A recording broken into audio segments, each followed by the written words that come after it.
मैं 31 मार्च की रात कभी नहीं भूल पाऊंगी, जब तत्कालीन जिला कलेक्टर महोदय ने, संदेश नायक साहब थे हमारे कलेक्टर, और उन्होंने मुझे रात को फ़ोन करके कहा कि अरे रीना तुम्हारे 4 पॉजिटिव आ गए। और तब कोरोना का डर जो था वो इतना घुसा हुआ था जैसे पता नहीं ये कितनी खतरनाक है।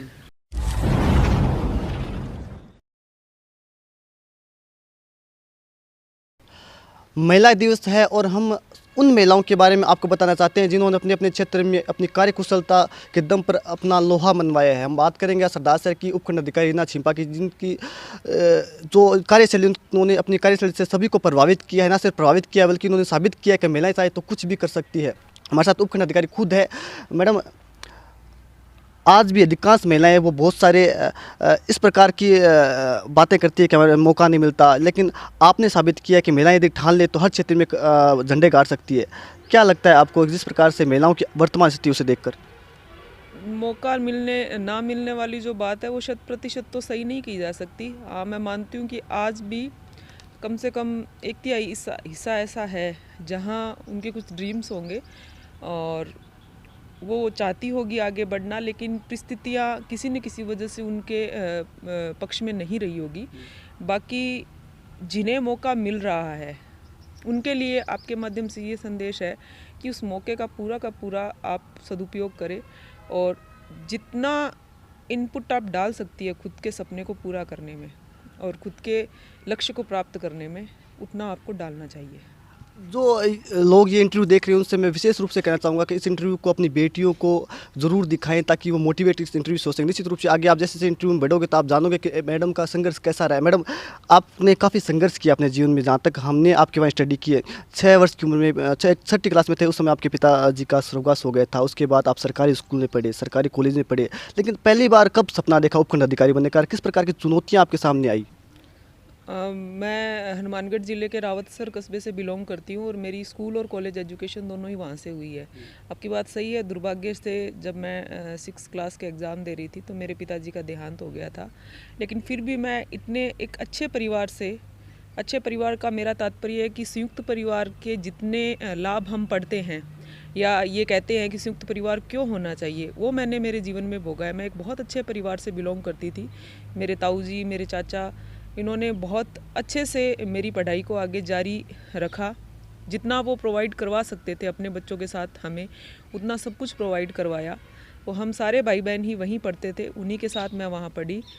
12th क्लास का जब मेरा रिज़ल्ट आया तो मेरी स्टेट में 29वीं रैंक आई थी। उस समय मुग्धा सिन्हा मैम हमारे कलेक्टर थे, उन्होंने मेरे को सम्मानित किया था। फर्स्ट बार जो है, पहली बार मुझे उन्हें देख के लगा कि मुझे प्रशासनिक सेवाओं की तैयारी करनी चाहिए।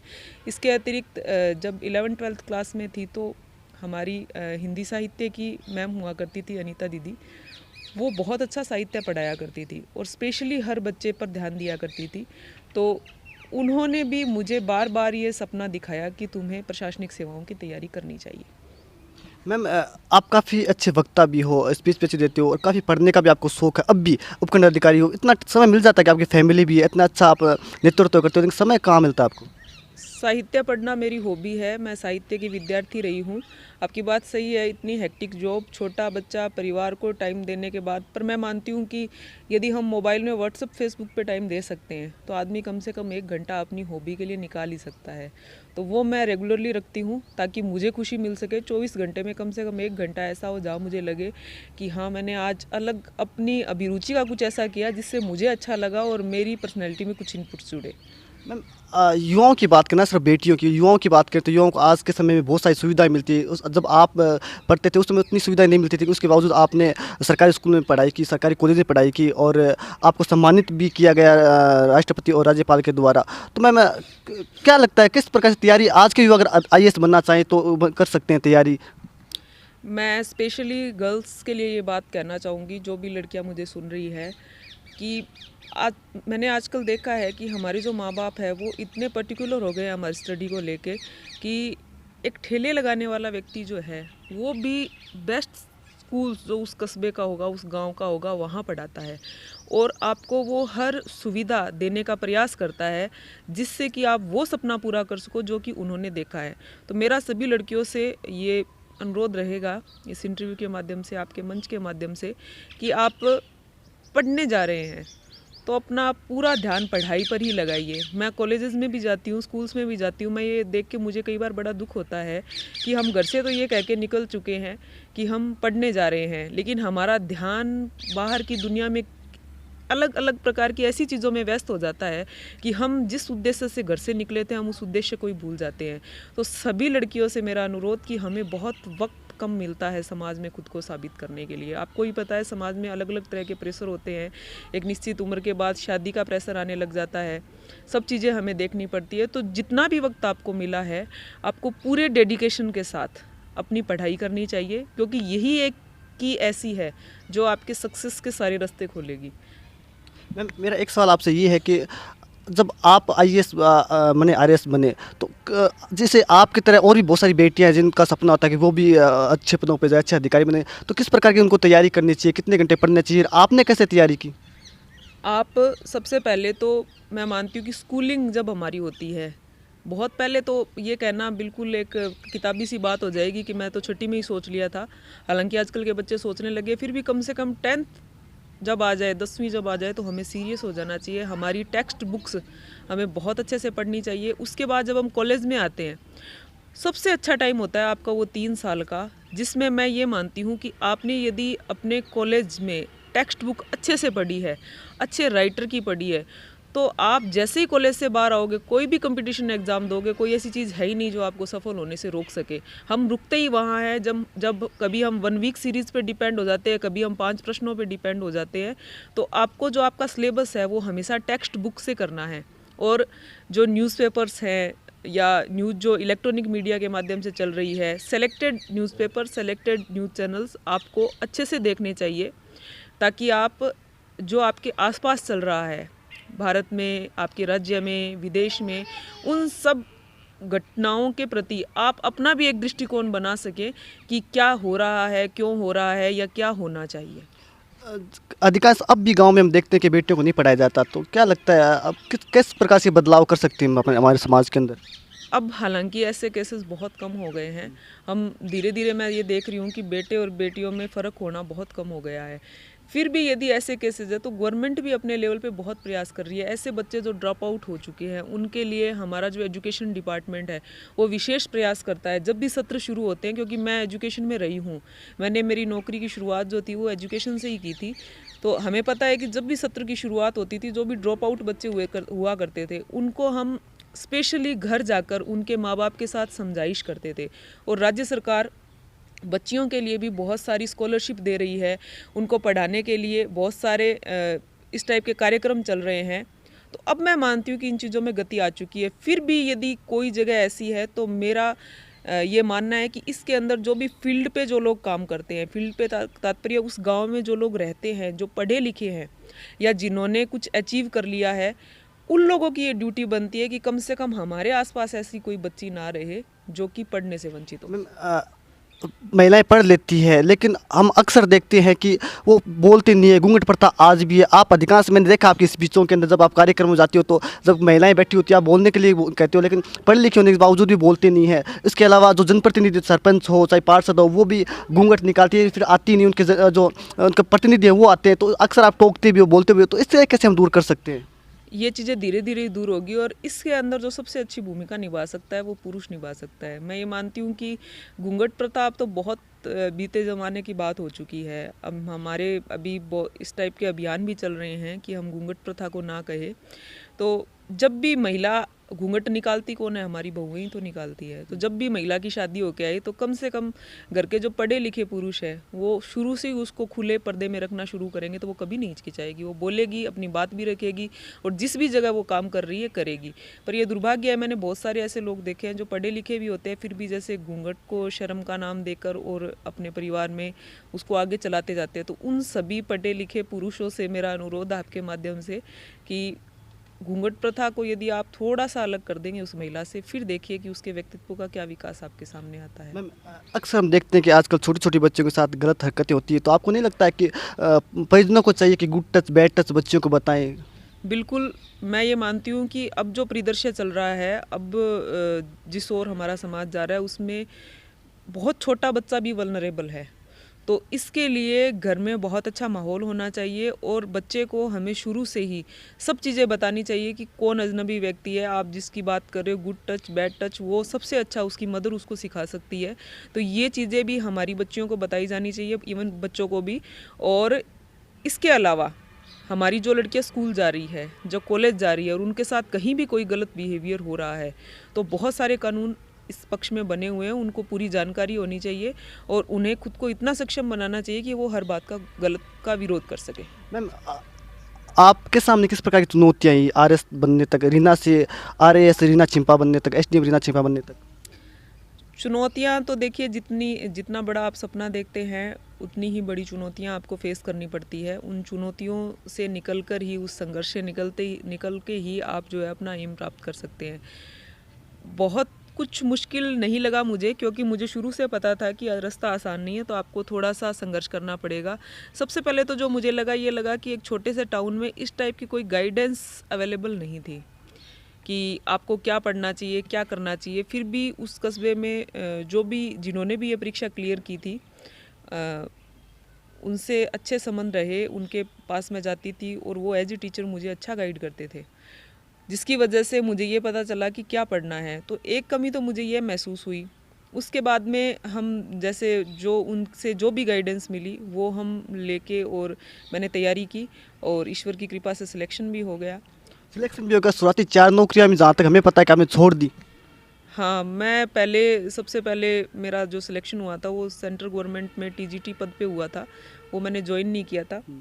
उसके बाद मेरा स्टेट गवर्नमेंट में वरिष्ठ अध्यापक के पद पर चयन हुआ, वो जॉब मैंने की हनुमानगढ़ ज़िले में। उसके बाद मेरा लेक्चरर व्याख्याता भूगोल और व्याख्याता हिंदी साहित्य में एक साथ चयन हुआ था। मैंने व्याख्याता भूगोल ज्वाइन किया, बालिका स्कूल पक्का सहारना में मैंने सेवाएं दी। उसके बाद मेरा आरएएस में ज्वाइनिंग आ गई थी, तो मैंने आरएएस ज्वाइन कर लिया था 2015 में। आपने लक्ष्य एक ही रखा, अर्जुन की तरह, इसी वजह से शायद आपको सफलताएं मिली। मैम, आपकी सफलता में मुख्य हाथ किसका रहा, माने तो किस प्रकार का सहयोग आप मानते हो कि उनका मेरे लिए सबसे ज़्यादा रहा? देखिए, सबसे बड़ा सहयोग मैं मानती हूँ, जो भी करते हैं वो हमारे माँ बाप होते हैं। मेरे पिताजी तो बहुत पहले चले गए थे, लेकिन मेरे ताऊजी जो थे, उन्होंने हमेशा उनकी जगह जो एक पिता कर सकता है, इवन एक पिता से भी बढ़कर जो वो कर सकते थे, उन्होंने मेरे लिए किया। तो मेरी सफलता में सबसे बड़ा योगदान मैं उनका मानती हूँ। एक साधारण किसान होके भी उन्हें पता था कि एजुकेशन की वैल्यू क्या है और पढ़ाई जो है वो बच्चे के जीवन को किस हद तक बदल सकती है।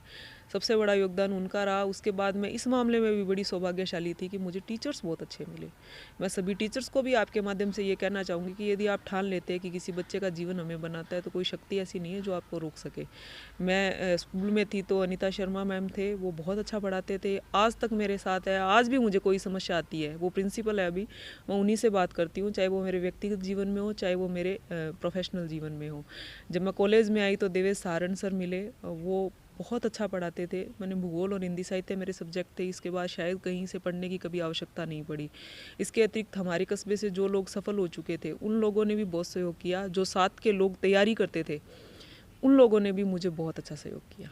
मैम, मेरा एक सवाल आपसे ये है कि किसी भी अधिकारी के लिए चुनाव संपन्न कराना बहुत बड़ी चुनौती है। चुनाव के अंदर बहुत सारी परेशानियों का सामना करना पड़ता है। आपने भी सरदार शहर के अंदर 3 चुनाव सफलतापूर्वक करवा लिए, ना ही कोई हिंसा हुई, ना ही कोई अप्रिय घटना हुई। तो किस प्रकार की चुनौती आपके सामने रही और किस प्रकार से चुनौती को आपने पार पाया? इलेक्शन जो है वो प्रशासन का सबसे टफ काम है, आपने सही फरमाया, क्योंकि इसके अंदर आपको हर समय अलर्ट रहना होता है। आपको एक निर्धारित गाइडलाइन के अकॉर्डिंग निष्पक्ष और शांतिपूर्ण निर्वाचन करवाना एज ए आरओ आपकी रिस्पॉन्सिबिलिटी होती है।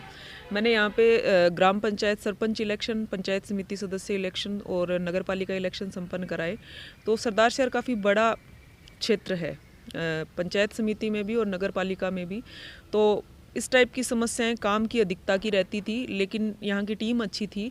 टीम को मोटिवेट करवा के और टीम ने बहुत ही सहयोगपूर्ण वातावरण के साथ पूरा निर्वाचन जो था वो सफलतापूर्वक संपन्न कराया। अभी भी देश ने इस बहुत बड़ी बीमारी को फेस किया है, झेला है, उसमें आपका इस प्रकार से योगदान रहा? सरदार शहर के तो शुरुआती दिनों में कोरोना पॉजिटिव आ गए थे और काफ़ी बड़ी चुनौती कहीं ना कहीं प्रशासन के तौर पर आपके सामने रही। तो किस प्रकार की चुनौती आपके सामने रही, किस प्रकार उस चुनौती को आपने पार भी पाया, सफलतापूर्वक उसे हराने में भी कामयाब सरदार शहर रहा, तो उसके अंदर आपका भी बड़ा योगदान रहा? किस प्रकार की चुनौती आपके सामने आई? मैं 31 मार्च की रात कभी नहीं भूल पाऊंगी, जब तत्कालीन जिला कलेक्टर महोदय ने, संदेश नायक साहब थे हमारे कलेक्टर, और उन्होंने मुझे रात को फ़ोन करके कहा कि अरे रीना तुम्हारे 4 पॉजिटिव आ गए। और तब कोरोना का डर जो था वो इतना घुसा हुआ था जैसे पता नहीं ये कितनी खतरनाक है। तो उस समय कोरोना से सही लड़ाई मैं मानती हूँ शुरुआत हुई हमारी। और उसके बाद धीरे धीरे संक्रमण फैला। मुझे याद है कि ऐसे ऐसे भी दिन देखे जब 150 200 लोग पॉजिटिव आ रहे हैं। यहाँ के लोग बाहर बहुत गए हुए हैं, वो लोग अपना रोज़गार वहाँ से छोड़ के आ गए। जो आम आदमी था उसका जीवन यापन जो था वो बिल्कुल मुश्किल हो चुका था। उस समय में हमारी जो ब्लॉक लेवल की टीम थी, जो भी मेरे तहसीलदार या पंचायत समिति बीडीओ साहब थे या पुलिस से थे, सीआई साहब थे, ईओ साहब थे, हम सब ने इतना अच्छा कोऑर्डिनेशन आपस में बनाया कि आवश्यकता नहीं पड़ी किसी को कोई काम करने का। जो भी काम कोरोना में ज़रूरी होता है वो सब काम हमारी टीम ने किया। और सबसे अच्छा योगदान यहाँ के भामाशाहों का रहा। देखिए, कोई भी काम आप करते हो आपको फ़ंड की ज़रूरत रहती है, तो चाहे मज़दूरों को भेजना हो, चाहे किसी व्यक्ति के घर पे राशन पहुंचाना हो, यहाँ के लोगों ने हाथ खोल कर दान दिया। हाथ खोल कर दान दिया और आपने मोटिवेट भी किया। हाँ, बिल्कुल हाथ खोल के दान दिया। और जिसको भी मैंने कहा, जिस भी व्यक्ति को कहा, उसने अपनी कैपेसिटी में ज़रूर हमारा सहयोग किया, जिस कैपेसिटी में वो कर सकता था। और उससे ही हम कोरोना की ये लड़ाई जो थी बहुत अच्छे से लड़ पाए। और जो किसी भी सदाशर व्यक्ति को भूखा नहीं सोने दिया। सदाशर के लोग काफ़ी तारीफ इस मामले में आपके करते हैं कि सदाशर का कोई भी व्यक्ति भूखा नहीं सोया। इसकी एक वजह रीना छिपा, जिन्होंने लगातार भामाशाहों को मोटिवेट किया, अपनी टीम के जरिए उन लोगों तक पहुँचाया, ज़रूरतमंद लोगों तक पहुँचाया। कहने ये भी बड़ी चुनौती थी आपके सामने। ये बिल्कुल बड़ी चुनौती थी, लेकिन हमने इस चीज़ को, इवन हमारे जो नंबर्स रहते थे, मेरी टीम के मोबाइल नंबर प्रत्येक व्यक्ति के पास थे। किसी ने रात को भी हमें फ़ोन कर लिया तो हमारी टीम का ये एक ईमानदार प्रयास रहता था कि हम रात को ही उसकी समस्या का समाधान कर पाएँ। क्योंकि एक ऐसी आपदा थी जिसका देखिए कोई पहले से बना हुआ मॉड्यूल नहीं होता। बाढ़ आती है तो हमें पता होता है कि हमें क्या करना है, सूखा पड़ता है तो भी हमें पता होता है। लेकिन ये एक ऐसी महामारी थी जिसमें किसी को ही नहीं पता था क्या करना था। मुझे जो लगा वो ये लगा कि हमें ये देखना है कि आदमी को परेशानी कम से कम हो।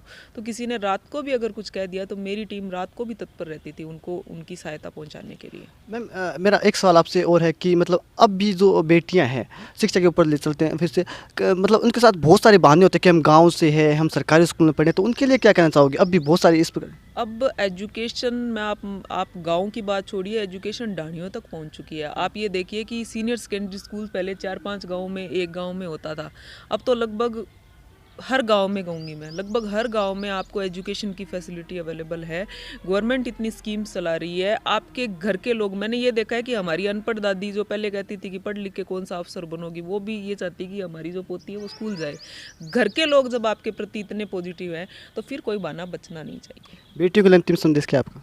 बेटियों के लिए अंतिम संदेश यही है कि जो वक्त आपके पास है उसका सदुपयोग कीजिए, सपने देखिए, उन सपनों को सच करने के लिए हर वो चीज़ अपने एफर्ट्स में डालिए जो उसके लिए ज़रूरी है। आज का जो वक्त है यही आपका कल संवारेगा। तो निश्चित रूप से आज का जो वक्त है वही आपका कल संवारेगा। मेहनत कीजिए और किसी भी प्रकार की बहानेबाजी इस मेहनत के अंदर नहीं लगेगी। निश्चित रूप से अगर आपकी कोई बेटी है या आपकी बहन, तो उसे ये इंटरव्यू ज़रूर दिखाइए ताकि इस इंटरव्यू के माध्यम से बहुत कुछ सीख सकती है कि एक साधारण सी लड़की कैसे RAS बन सकती है, कैसे SDM बन सकती है। शुक्रिया।